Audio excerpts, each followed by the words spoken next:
What is going on, people? We are Tottenham TV here, back again for episode 4 of Unpopular Opinions. It's an unpopular opinion marathon for your weekend, so I hope you're all enjoying your weekend out there. Got Barnaby Slater for the last episode here of Unpopular Opinions, and let's get straight into it. The Tottenham fan says, Celso's matches when fit was better than Maddison when fit. Is Celso a better fit in that number 10 than James Maddison? Celso did, was an able backup, I would say, when he was playing in those in those games. Yes. So thank you for sending that in, the Tottenham fan. I completely disagree. I think James Maddison is definitely the most creative number 10 we've got. I like Lo Celso. I'd like to see Lo Celso and Maddison playing together. I think they'd link up really well. I think Lo Celso is, as you said, an able backup. However, the issue I have with him, of course, is he doesn't get on the pitch nearly enough. Too many injuries, and that's why it would not surprise me if we saw him leaving the club in the summer. I think he did well in that Man City game. He was excellent, scored a great goal, didn't he? Really like him. But then in classic fashion, I think it was the next game he was injured again. Yeah. Such a shame. Such a good player. Obviously, they love him in the Argentinian national squad. Messi loves him, but doesn't get on the pitch enough. And yeah, I'd like to see them playing together, but no, not instead of James Maddison, who I think is just a level above. Yeah, I don't see how he's a better fit. I think he did really well, and I think there was a few games where maybe you could even say in some of those games he's looked better than Maddison looked in some of his games. So I think overall, what Maddison does to the team in terms of control, how he is in those little tight spaces, how especially in the box, set pieces as well, Maddison is just head and shoulders above Lo Celso. But I have to say Lo Celso, he stepped in for him admirably, so I'm going to give him his flowers, but I wouldn't agree he's a better fit. Josue says Werner offers more than Son on the left wing. He offers more than Son on the left wing. What I would say about that is, I think obviously Son, his delivery, and when he gets the opportunity to create a chance and whatever, he's obviously much, much better than Werner, especially when he's on his left foot. Werner's left foot seems to be pretty poor. But what I would say is when Werner does pick the ball up, I have more confidence that he's going to get to the byline than I do from human side. I feel like Son gets crowded out a bit more. He loses the ball maybe a bit more than someone like a Werner in that position. But on the occasions that he does get to that byline, his delivery is always a lot better than what Werner's going to give. Yeah, I don't think either of them have played that brilliantly in the last few games. But I think Son, I have to disagree with you, Josue, just because Sonny can score. Yeah, and Werner just doesn't seem to be able to. Werner doesn't have any confidence at the moment with scoring, shooting, anything. And so on that alone, Werner, I'd like to see him take on his man down and get to the touchline a bit more. But I just think we need to kind of be a bit patient with Werner because he's clearly coming back from like a really bad kind of confidence, kind of self-doubt session of the last few years. And yeah, I don't know if he's going to play that much now that Sonny's back, to be honest. He'll be a cameo off the bench player, I think. Yeah, probably super sub. But what I actually do want to see in Werner is I feel like if we're going to play him in the way we want to play him, why not just try him on the right? Because if we're asking him to constantly get to the byline, he's always on his left foot, and he clearly doesn't have a great left foot. So why not just play him on the right where he can get to the byline and actually be on his strong foot when he gets there? Yeah, it might be worth a try. There was also that absolutely bananas part where Werner came on and went in the number 9 when striker against Wolves, and Sonny was still on the left, and I was like, what is going on here, Ange? Didn't work. We'll skip the next one. We'll go to Alfie Bond again. He says Pedro Porro is a lot more flawed defensively than anyone is willing to talk about yet. Ball is given away far too much in his area. I, for one, have thought that Porro's really improved defensively this season. I thought last season you had a really good case. I thought he was all at sea. Wasn't just that Leicester game, which I thought he was struggling last season when he first came to the club. But I have to say, this season, I think defensively he's really tightened up. He very rarely gets beaten in like a one-on-one situation when a winger squares him up. I do think one thing he still needs to work on is maybe his positioning from crosses. He does sometimes lose his man. Yeah, it gets underneath it. He gets underneath it a bit. But do you think defensively he's a lot more flawed than maybe people are willing to admit? So I think Alfie maybe is... I don't think he's defensively flawed or more flawed than anyone is willing to talk about, but the way that we play our formation and our tactics means that there is always room for the opposition over the back of Pedro Porro. And you'll see, and Udogie as well, but Udogie's quicker and can get back a little quicker. But that diagonal, you see every team we're playing play the diagonal from the right back or the right centre half over the top of where Pedro Porro is, and there's space to run into. And as a result, it would be easy, I think, to say, oh, well, that's Porro's fault. But that's not Porro's fault. That's where he's being told to be there. So that is just the reality of it's quite difficult to watch Spurs at the moment because that ball is always on. But I don't think that's Porro's fault. No, I agree. I think anyone pretty much playing that position. We even saw Emerson when he stepped in. He also had problems defending that space. L2 Cop says, peak Eriksen is clear of Maddison currently, in brackets. Besides Madders being better at being able to dribble past a man, the revisionism is based on his last 18 months, for 12 of which he was still massively important. His pass execution and vision was clear. I still love Madders, obviously. Peak Eriksen clear of current Maddison. I mean, it's definitely a debate to be had. I'd probably say Eriksen in his best season at Tottenham was probably better than what we're seeing from Maddison right now. I think people forget how good he was. I think there was one season he was just an assist machine. I think he got like 16 assists, and he was actually a regular goal scorer as well. He used to regularly score goals from outside the box. He was unbelievable in his peak season. Unfortunately, it ended quite sourly with Eriksen, him wanting to leave, and then his performances really dropped. And I guess for a lot of people, that's what they remember. But I think I would agree with that one. Yeah. I think Eriksen, probably peak Eriksen at his very best, was probably better than what Maddison is right now. I'm really pleased that L2 Cop WBFF Pro wrote this one in, because I could not believe it when Spurs signed Christian Eriksen. I remember exactly where I was when I first saw Christian Eriksen play, and he was like 17 or 18 playing for the Danish national team against England. I think it was in Denmark. I remember David James was in goal for England, I think. And he ran the game, and I was like, that kid is unbelievable. And I couldn't believe it when we got him. And I completely agree that it's like revisionism, because Christian Eriksen was he was so good for Spurs, so good. And I think that even the way that people talk about his last year at Spurs, it's like he was the only one playing badly. The whole team were playing badly that last year, and they'd put all their eggs in the Champions League basket. And also, on top of that, Eriksen's contract is running down. We knew he wanted to leave. He was always a career footballer, so his ambitions were obvious. That's why he came to Spurs. He could have gone to Man United instead of Spurs. He could have gone elsewhere, bigger clubs, but he's like, no, I'm going to take one step, right? And actually, the only thing that I was surprised at in the end was that he went to Inter. I thought at that time he could have got a bigger club than Inter, but they were the only ones willing to pay the money. In January, right? They paid, I think we got 17 for him or something. Yeah, with 6 months left on his deal. Everyone was waiting for it to run out. But he was the absolute key to that Pochettino team. Everything went through him. I know people talk about Dembele and what a genius he was. Absolutely right. But the key to the creativity was Eriksen. Dele Alli wouldn't have been the same player without Christian Eriksen. Harry Kane wouldn't have been the same player. Harry Kane would not have grown to become the player he is now unless he played with Christian Eriksen. Remember that goal at the Etihad he scored when we beat them at the Etihad that year? I was there. It was, what a day. Stamford Bridge, the only time we've won there.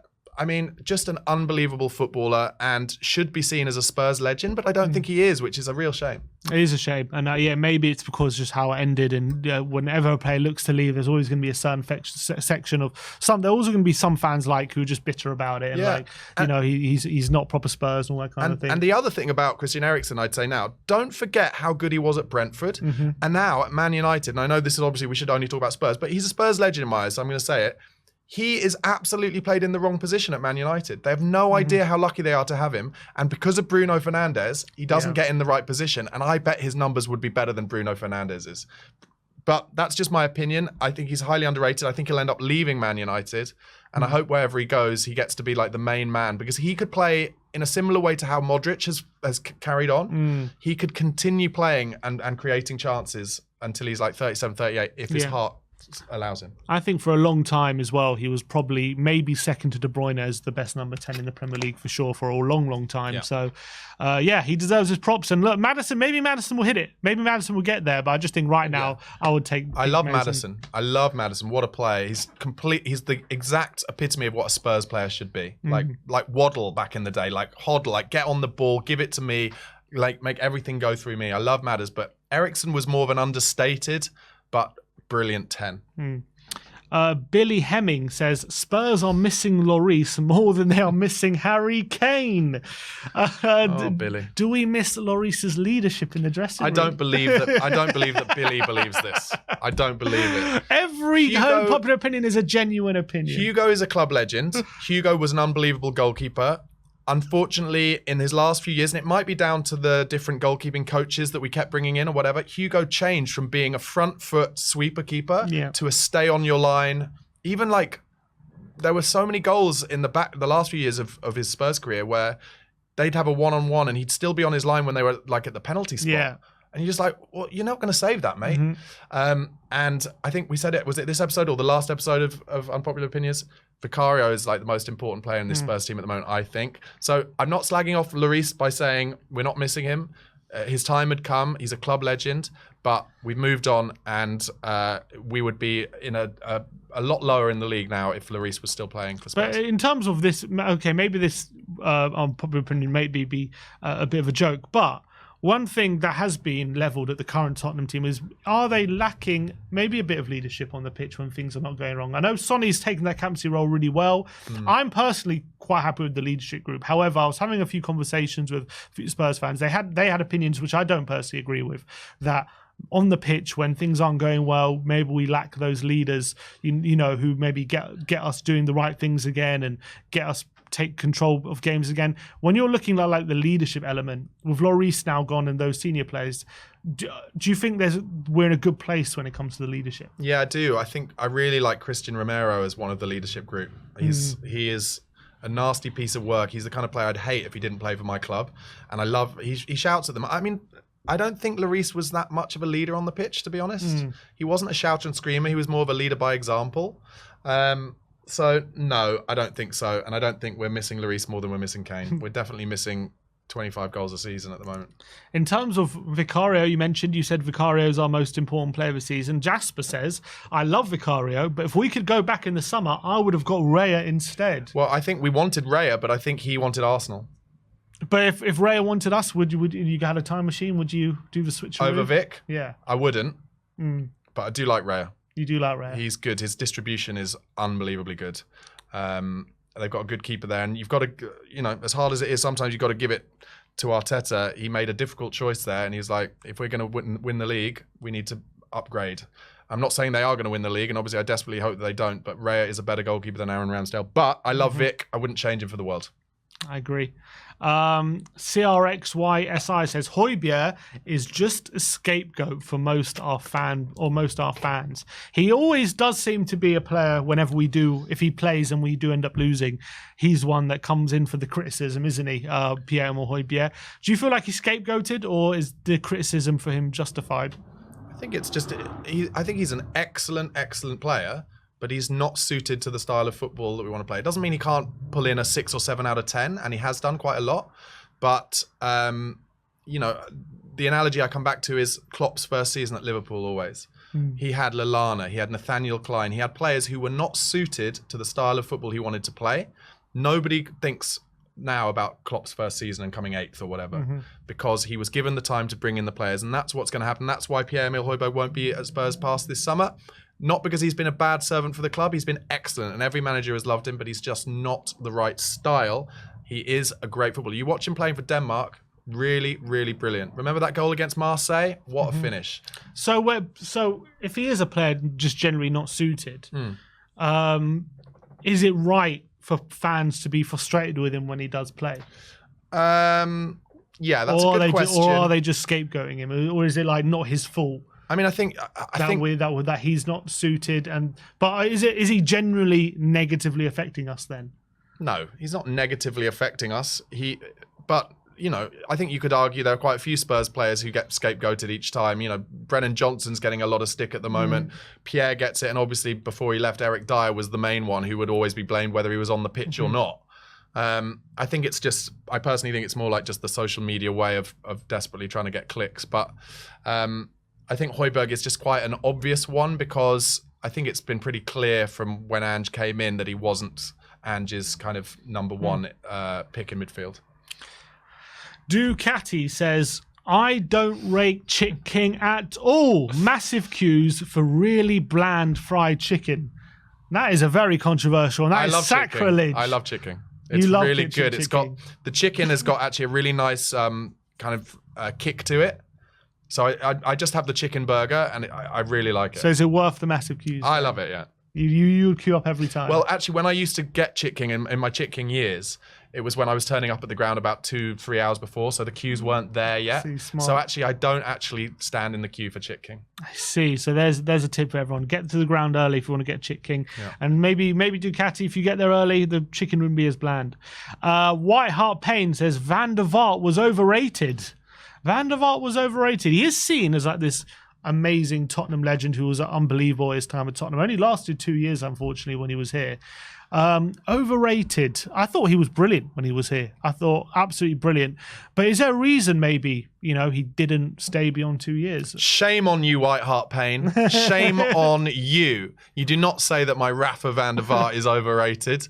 He was a perfect, like Maddison, an epitome of Tottenham Hotspur, what a Tottenham Hotspur player should be. Loved the North London derby, kept scoring against Arsenal, all flair, genius, and his wife at the time was unbelievably beautiful as well. That's what it should all be about with Spurs players.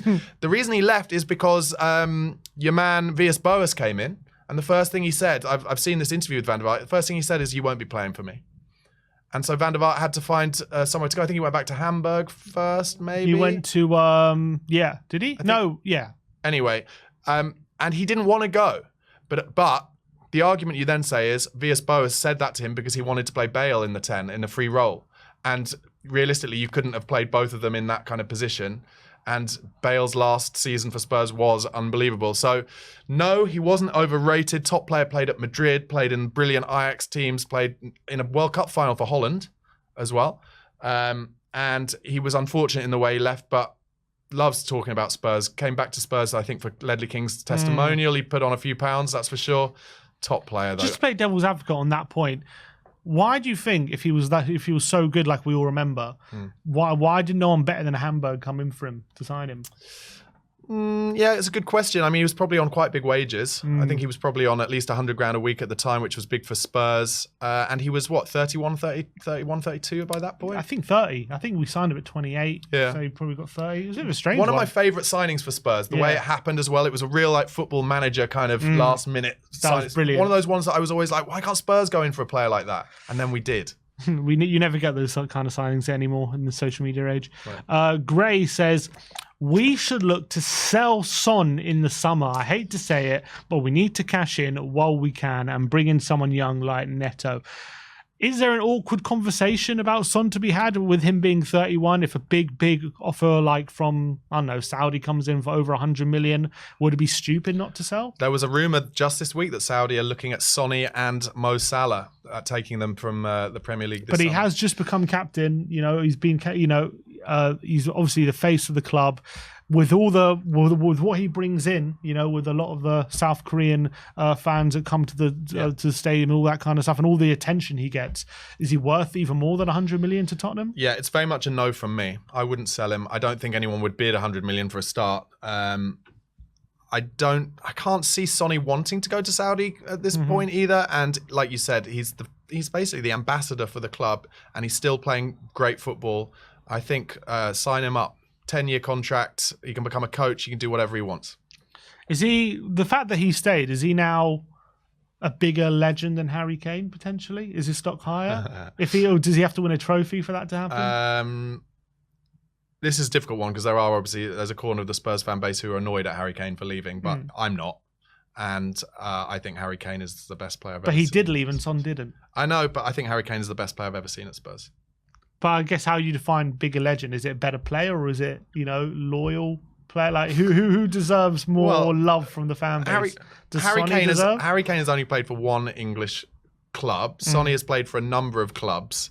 I don't know. I'm fishing here. If Sonny was to win a trophy as captain, though, does that jump him above Kane? If Sonny won the league or the Champions League at Spurs, then yes, it would. But if he won the League Cup, no, I don't really think so. You still put Kane above. Yeah, interesting. Ben Robinson says Sessegnon could do a job as backup fullback. Well, he could if he was fit. Played 33 minutes of an under-21 game this week and went down and is injured again. Yeah, I don't think Sessegnon's ever going to happen for him. I feel bad for him because he's still young. He's still, 23 or 24? And he's incredibly talented, but he doesn't believe in himself, and he doesn't believe in his body, and his body doesn't give him back anything to believe in. So very sad, yeah. The really sad thing about Sessegnon is Ange made a big point before Sessegnon came back. He's like, we're only going to bring him back if we're sure that he can do it, he can play, and he's not going to break down again. He's like, we're being very careful, and that's why it's taking so long. Yeah. We're being super careful because we want to make sure when he comes back. And he also said his surgery was with a view of that this injury doesn't repeat itself. And yet, 33 minutes when he comes back, even 20 minutes after the Burnley game, he got injured. Yeah. And then 33 minutes, he's injured again. So I feel really bad for him. He's a very talented boy. It's such a shame. Chris Waters says, Levy has played the long game supremely considering FFP and is making a lot of fans, in brackets including me, looking dumb. Do you think a lot of fans are reconsidering their positions on the ownership at the moment? I think they're having conversations about it. I think what's going to be interesting is, so obviously Daniel Levy has said for a few years, like there's going to be a point in time where the clubs are going to suffer as a result of these kind of 3-year profit and sustainability rules. Mm-hmm. And that is something that is now starting to happen. But I think it might come to a point where the rules are changed.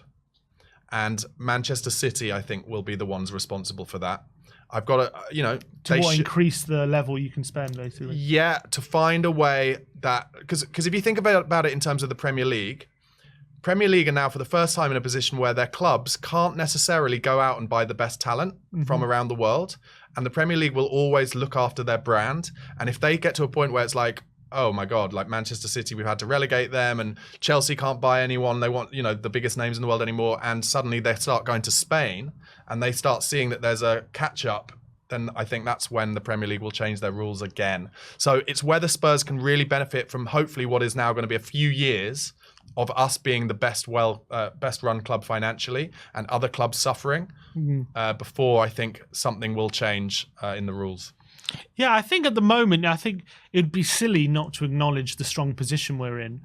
But I also think that if Spurs are in this strong position yet don't take advantage of being in that strong position, it doesn't mean anything that you are in the strong position. No, the only thing it means is we won't be forced to lose players, which is obviously important. But if we're not beating other clubs to maybe some signings because of the really strong, we can basically out-muscle them financially, then you're not taking full advantage of the position you've put yourself in. So that is an important thing. But considering the landscape of the Premier League right now, you're seeing clubs like Newcastle, Villa, who we're competing with, Chelsea, struggling to keep in within the boundaries of FFP. And there are rumours that they're going to have to sell some of their important players. And the fact that we're nowhere near that position, and in fact, we can spend a lot of money if we wanted to, is a very important thing and does put us in a really strong position, hopefully for the future and moving forward. And hopefully that means that if we can, maybe sign a few big players and put ourselves in these conversations, we're going to be streets ahead of these other clubs if they're failing to comply with FFP. Let me ask you a question then, Sim. £100 million is the new kind of £50 million signing, right? A few years ago, Declan Rice would have gone for £50 million. So Arsenal had to pay £100 million.